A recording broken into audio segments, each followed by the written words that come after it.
Je pense qu'il y a bien quelque chose qui me tourne pas rond, mais je vais essayer de trouver des circonstances atténuantes aux bailleurs. Aux bailleurs, peut-être déjà que ce n'est déjà plus leur faute, parce que chez nous, il n'y a pas un vide institutionnel, il y a un gouvernement qui négocie au nom de notre pays. Est-ce que c'est tant leur faute que ceux qui montent les dossiers? Est-ce qu'on ne peut pas considérer simplement que ces gens-là, mettons, ils se contentent de la LEPI telle qu'elle a été conçue, en tout cas pensée, telle qu'elle a été pensée, tout au moins dans l'esprit. Et à partir de ce moment, eux, ils trouvent pas matière à redire et ils poursuivent. Est-ce qu'on ne peut pas le dire, Léandre Dossou?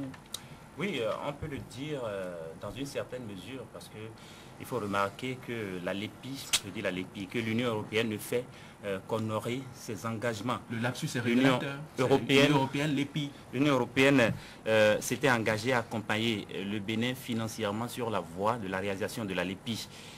L'Union européenne est en quelque sorte... Je ne vous arrête pas, Léandre, il ne s'agit pas que de l'Union européenne, il s'agit du PNUD aussi. Tout à fait. De toutes les façons, ouais. En tout cas, les partenaires au développement ont décidé de constituer un bras financier pour la réalisation de la LEPI au Bénin. Je pense que c'est ce que l'Union européenne continue de faire, honorer ses engagements. Les partenaires au développement ne réalisent pas la LEPI à la place des Béninois. Ce sont les Béninois qui réalisent cet outil-là. Mais hier, lors de l'octroi de ces 2 milliards supplémentaires, sur le communiqué de presse que l'Union européenne a servi aux journalistes, il est mentionné en conclusion ceci: la LEPI réalisée par et pour les Béninois constitue un élément clé de la consolidation démocratique du Bénin, ainsi qu'un instrument en faveur du développement. Et c'est justement là que se pose le problème. Parce qu'aujourd'hui, au regard de tout ce qui se passe, on pourrait se demander bien si l'outil qu'on est en train de fabriquer va participer au développement du pays. Parce qu'il y a tellement de grognes, il y a tellement d'irrégularités qui sont dénoncées, il y a des marches, les populations s'élèvent contre la commission politique de supervision de la LEPI, et les problèmes ont démarré depuis le début. Depuis la première phase, au niveau de la cartographie censitaire, au niveau du recensement porte-à-porte, au niveau de cette troisième phase. C'était l'époque où Epiphane Colomb plastronnait. De toutes les façons, c'est qu'il y a des problèmes. Et c'est là que l'Union européenne, pour ne pas dire les partenaires de développement, doivent se poser des questions. Parce qu'ils sont des partenaires au développement. C'est vrai que pour le moment, ils vont dire peut-être que nous sommes des financiers. Mais ils sont aussi des partenaires de développement. Et lorsqu'on parle de partenaires au développement, on parle du développement. Et lorsqu'on parle de la LEPI, on parle du développement. Alors, il y a lieu de ramener la balle à terre. Il y a lieu de rectifier le tir. Je ne vais peut-être pas enseigner aux partenaires de développement la manière dont, comment ils doivent procéder pour rectifier le tir, mais une chose est claire, c'est qu'ils doivent faire l'effort de sortir un peu des bureaux, d'aller sur le terrain et de voir ce qui se passe, ça ne va pas. Et si ça continue comme ça, on pourrait les accuser, peut-être à tort, peut-être à raison. Oui, si vous permettez, je vais dire rapidement une chose que je disais déjà ici, à cette place même, lundi dernier. J'ai dit que pour moi, il y a un agenda personnel derrière, il y a des gens qui ont leur agenda caché, leur agenda propre dans la réalisation de la LEPI. J'ai dit aussi ici, et je me reprends, que c'est peut-être plus trivialement une affaire d'argent, de gros sous, de gombo. Peut-être bien que c'est cela, parce qu'on parle de milliards quand même, on parle de dizaines de milliards pour la réalisation de la LEPI. Ça, je l'ai dit, je le réitère. Mais quand j'observe la fermeture qu'il y a aujourd'hui autour de la réalisation de la LEPI, de la troisième phase notamment, je pense que quelques-uns misent sur la résignation. Ils misent sur la résignation des populations, sur la résignation de la société civile engagée, mettons, de l'opposition politique. Ils font le pari que de toute façon, la contestation ne durera pas longtemps, qu'elle ne survivra pas. Je pense que ça, me semble-t-il, c'est important. Et puis, ça ne vous a peut-être pas échappé. C'est les mêmes qui sont les marchands d'armes. C'est les mêmes qui financent des LEPI ou les équivalents dans nos pays, avec les résultats que nous connaissons déjà au Congo Kinshasa notamment, en République centrafricaine, au Togo, en Côte d'Ivoire. C'est les mêmes qui sont des marchands d'armes. Et puis, il faut que nous fassions en sorte que cette histoire-là ne tourne pas. Ça ne tourne pas court. Je disais tout à l'heure que c'est du Bénin qu'il s'agit. Il ne faudrait pas que nous nous retrouvons avec des lagages de vivres. Il ne faudrait pas que nous nous retrouvons avec des armées de réfugiés sur les routes. Me semble-t-il, c'est extrêmement important. Je ne sais pas si les gens ont idée de ce qui se fabrique là, de ce que ça peut provoquer notre pète à nous tous. Donc moi, quand j'en parle avec le cœur. j'en parle peut-être avec passion, mais j'en parle parce que c'est ce que je crois. Je pense qu'on est en train de faire quelque chose qui risque de perdre notre pays. Quelqu'un comme moi, j'ai pas 2 pays, j'en ai pas, je suis incapable d'aller ailleurs, donc la pédale douce. Mais vous avez parlé de résignation tout à l'heure, je pense qu'il y a une réponse déjà hier, donc personne ne peut plus penser à une résignation. Moi je vais commencer par remercier l'Union européenne, parce que l'Union européenne, chez nous en Afrique et notamment au Bénin, on a l'habitude de remercier ceux qui nous donnent de l'argent. Donc je dis merci à l'Union européenne. Seul problème, l'argent est intervenu dans un contexte enflammé, vraiment enflammé, et cela ressemble, je l'ai dit dans la chronique, à un financement de la polémique, à un financement de la tension. Et il y a un gros risque que cet argent serve à allumer le feu. On en est encore très loin. Et le financement me paraît partisan, à ce moment précis, partisan, dans la mesure où il y a un camp qui continue de dénoncer cette lépie-là polémique, justement, cette lépie assez controversée, et puis il y a un autre camp qui poursuit sa marche forcée, et c'est à ce moment précis que l'Union européenne vient maintenant au secours d'un camp en finançant quelque chose qui est vraiment décrié. Je pense que le problème se trouve à ce niveau-là. Et je dirais pas, mais si certains peuvent le penser, qu'à ce niveau, l'Union européenne a un peu manqué de pudeur. Parce qu'on aurait dû, mon cher Winner, avorter cette aide-là. Parce que ça a coïncidé aussi avec quelque chose de très exceptionnel hier, avec une marche qui a permis à l'Union fait la force de retrouver... L'Union fait la nation et la force de l'Union. L'Union fait la nation de retrouver, disons, sa solidarité devant donc cette action d'une autre union, l'Union européenne. Et nous sommes au Bénin, et ça concerne les Béninois. Et le Bénin, ce n'est pas l'Europe, même si je pense quand même que l'Union européenne est restée dans sa logique.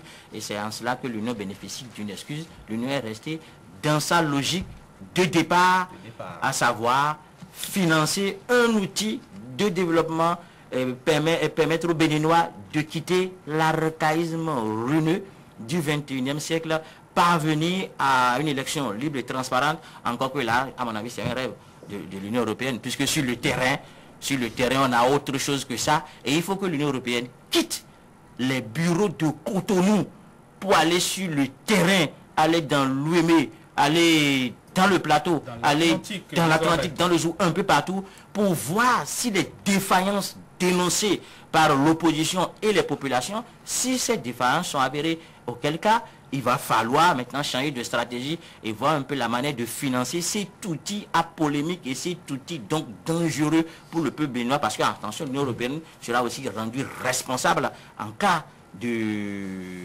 je sais pas, d'orage dans notre pays. L'histoire dira que l'Union européenne a financé l'attention chez nous. Je pense qu'on en a dit suffisamment. Ceux qui devraient écouter devraient en faire de la graine, en prendre de la graine. Chers amis, nous allons passer à d'autres sujets.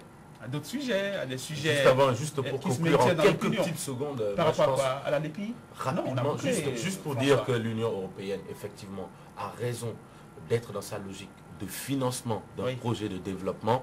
Mais attention, il ne faut pas financer pour financer.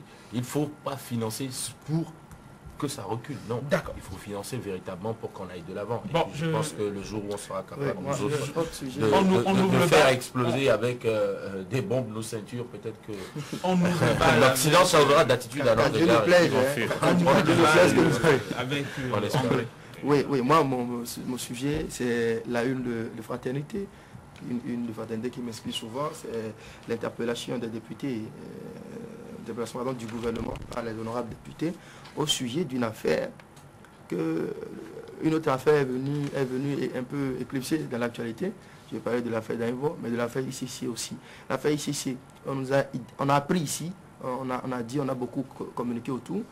Aucune structure publique, aucun ministère, aucun régisseur de ministère, aucune société d'État n'aurait mis de l'argent public dans les placements, les structures de placement d'argent. Mais apparemment, de plus en plus, la rumeur avait circulé pendant quelques jours et les députés certainement ont des informations dans ce sens-là, puisque de plus en plus, ils veulent savoir ce qui se passe. Ils veulent que le Conseil vienne s'expliquer, que le gouvernement vienne s'expliquer, parce que des informations circulent.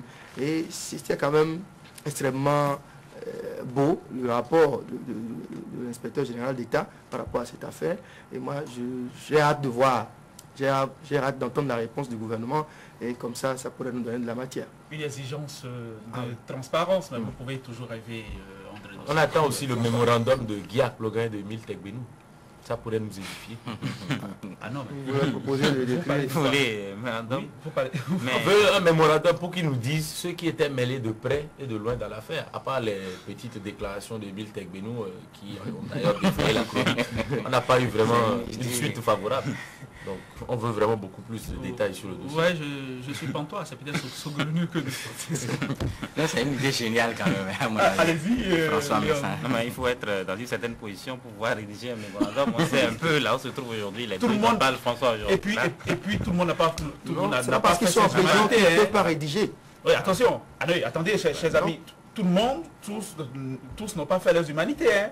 Ah oui. Non, mais ce qu'André dit est pertinent. Il l'a écrit en Mein Kampf. son livre. C'est vrai, grâce à l'aide d'Anton Drexler, c'est vrai. Finissez. Non, mais peut-être continuer avec ce dossier ICC Services, parce que il y a quand même qu'on a saisi des véhicules qu'on a garés depuis plusieurs mois déjà, si je pourrais dire, au Palais des Congrès de Cotonou, à la merci de l'eau ou bien de l'air salé de l'océan.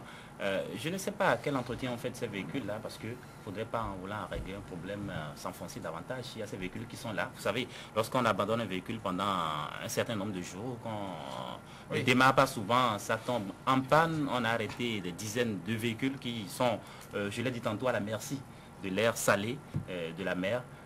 J'espère bien qu'on s'occupe de ces véhicules-là, qu'on est en train de faire diligence pour faire ce qu'il faut faire. Bon, je ne voudrais pas parler trop vite, marcher sur la langue, comme on le dit, hein, du rédacteur en chef, mais je crois que Canal 3 Bénin travaille. Tout à fait. Ça travaille. Donc, on ne fera pas des obsèques de luxe et pas de cette façon-là à la FICC. Les jours à venir nous réservent quand même beaucoup de sujets sur le dossier, sur nos antennes. Nous veillons. C'est vrai qu'on avait promis le remboursement. Hein, ICC Service à début octobre. Bon, il va falloir qu'on fasse un peu le point, parce que je ne suis pas encore au courant d'un remboursement assez massif, côté notamment ICC Service, et pourtant on avait promis en pompe et solennellement, tout ça.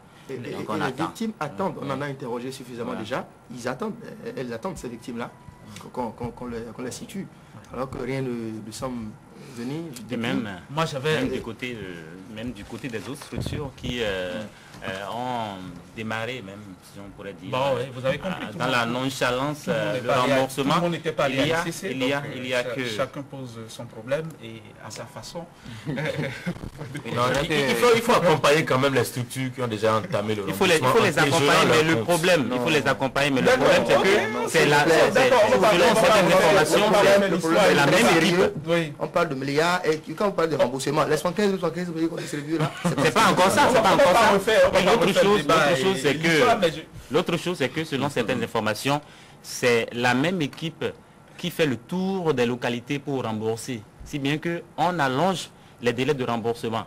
L'équipe démarre peut-être à Cotonou, quelques jours après, cette même équipe se retrouve à Porto-Novo. Après Porto-Novo, c'est autour des comité de crise de recruter des agents qui vont les payer. Pas forcément le comité de crise, il y a les structures elles-mêmes qui peuvent s'en charger. Léandre, on va s'en arrêter là, mais moi je voudrais dire, pour qu'on soit sûr qu'on a fait complet, tout à fait complet, que le ministre d'État Koupaki et le ministre de la fonction, le ministre de la fonction publique, qui a été en court moment en porte-parole du gouvernement, avait dit précisément que c'est en octobre que les remboursements des épargnants ici, je me rappelle bien, ça devait être le 13 octobre. Les épargnants ici devraient commencer. On est là et on attend toujours. À tout à l'heure, chers amis.